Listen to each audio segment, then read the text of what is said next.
Bonjour à tous. Aujourd'hui donc, j'ai, petite vidéo, un peu différente de l'accoutumée. Si vous souhaitez mettre un pouce ou vous abonner, tant mieux ou tant pis, qu'importe. Sachez que, actuellement j'entends énormément de choses qui sont, proprement stupéfiantes et abjectes à mes yeux.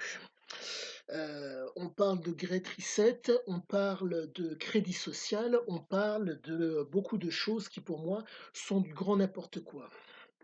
Et qui sont pour moi, comme vous le savez pour ceux qui suivent la chaîne, je suis, donc un chercheur en littérature et je me suis hyper focalisé donc sur une œuvre et je constate que il y a une approche manipulatoire de nombreux médias qui, entre guillemets, ont l'air d'être qualitatifs pour certains et orientés, si je puis dire, pour d'autres. Mais le problème est le suivant, c'est que, tous autant qu'ils sont, j'ai l'impression qu'ils ne comment dire? Ils ne voient pas que la solution est juste sous leurs yeux. Je prendrai le triptyque que je vous avais dont je vous avais parlé au sujet donc de l'auteur que j'étudie, Csikszentmihalyi. En tête, en main, à portée de main. Et ce triptyque permet de faire la différence tout le temps, lorsqu'on est dans l'action. Le cas de Ziké, c'était que lui appréciait l'action dans les zones où l'interdit, était envisageable, ce qui pour lui était, pourvoyeur de plaisir. Petit aparté. Maintenant, j'en reviens à la situation de notre beau pays, la France. Deux choses se proposent pour notre pays, un avenir ou un futur. Les gens qui composent entre guillemets notre pays sont les suivants, les prédateurs, les exploiteurs, les exploités. Les prédateurs, nous les percevrons, je les percevrai comme entre guillemets les politiques. Les exploiteurs, je dirais que ce sont les gens qui travaillent dans le privé et parfois aussi dans le public et qui, entre guillemets, commandent entre guillemets à la populace de travailler. Et les exploités, ce sont entre guillemets les salariés, en grande partie. Les salariés, les gens qui sont bénéficiaires entre guillemets du RSA et les gens qui sont assistés, entre autres.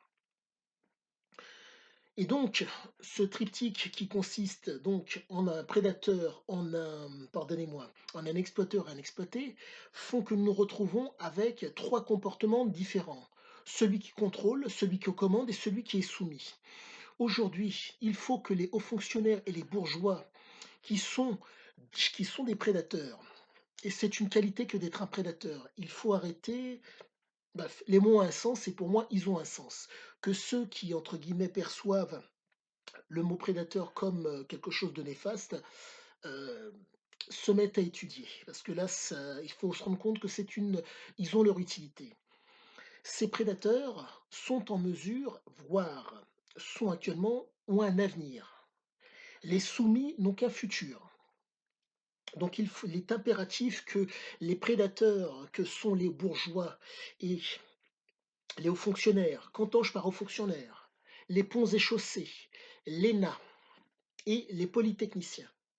Il est impératif que dès que vous rentrez dans ces écoles, allez, je lance une bouteille à la mer, mais ça vous donnera peut-être une idée. Il faut qu'une fois par semaine, une demi-journée par semaine, ces messieurs fassent le travail entre guillemets,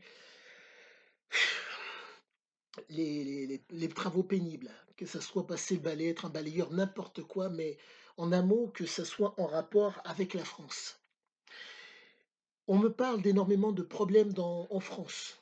Je peux vous affirmer que si les membres de la caste et les bourgeois font ce boulot, font ces boulots entre guillemets dits pénibles, une demi-journée par semaine, toutes les semaines, en l'espace d'un an et demi, on résout tous nos problèmes. La raison pour laquelle je vous dis une demi-journée par semaine, ce n'est pas anodin, ce n'est pas pour rien. Je prendrai deux exemples entre guillemets de personnes de la caste et qui sont entre guillemets des prédateurs à mes yeux. Nicolas Sarkozy a fait un footing il y a quelques années de ça en étant président de la République. Le mec a fait une défaillance cardiaque. Ainsi que monsieur, zut, un membre du Renouveau National qui a misère, je retrouverai le nom. L'homme a voulu faire un football avec ses comparses. Il a fait de mémoire, il a fait pardonnez-moi, il a fait une entorse du genou. L'objectif est de vous faire comprendre que de part et d'autre, que ça soit du côté donc de monsieur Sarkozy et monsieur Odoul, voilà le nom de l'homme en question. Ils sont inaptes physiquement à pouvoir travailler. Par contre, ce sont des prédateurs et ce sont des gens qui sont susceptibles de commander. Donc il est nécessaire de comprendre que physiquement, nos prédateurs sont inaptes, physiquement, à bon nombre d'entre eux. Et que cette demi-journée ferait que ceux qui ont entre 18, en tout cas ceux qui rentrent à l'ENA, et jusqu'à l'âge d'à peu de choses près, 35, voire plutôt 45 ans, cette demi-journée ferait que nous serions en mesure d'avoir une élite prédatrice qui connaisse le pays. Je lance cette bouteille à la mer avec l'espoir que vous fassiez diffuser la vidéo. L'objectif n'est pas de vous dire que c'est bien ou c'est mal, ou certains peuvent percevoir cette vidéo comme une approche illusoire, mais je commence à en avoir personnellement ras-le-bol de voir que des gens prennent position, par exemple pour le Danemark, par rapport à sa politique migratoire ou à d'autres pays. Nous avons une élite hors sol qui peut espérer avoir un avenir et qui fait en sorte que les gens qui généralement commandent et ceux qui sont soumis n'aient qu'accès à un futur. Donc il y a un moment donné, stop, stop et 3 fois stop. Je ne suis pas contre les immigrés, je ne suis pas contre les Français, je suis pour la France, pour les Français et pour les immigrés sur place, ou les gens qui ne sont pas forcément immigrés mais qui sont sur place. Est-il normal que nous ayons des esprits vifs, que nous ayons des gens capables et qu'aujourd'hui nous soyons, il faut savoir que compte tenu du comportement de nos prédateurs, hauts fonctionnaires, polytechniciens, énarques et ponts et chaussées, nous ayons des problèmes par rapport au fret.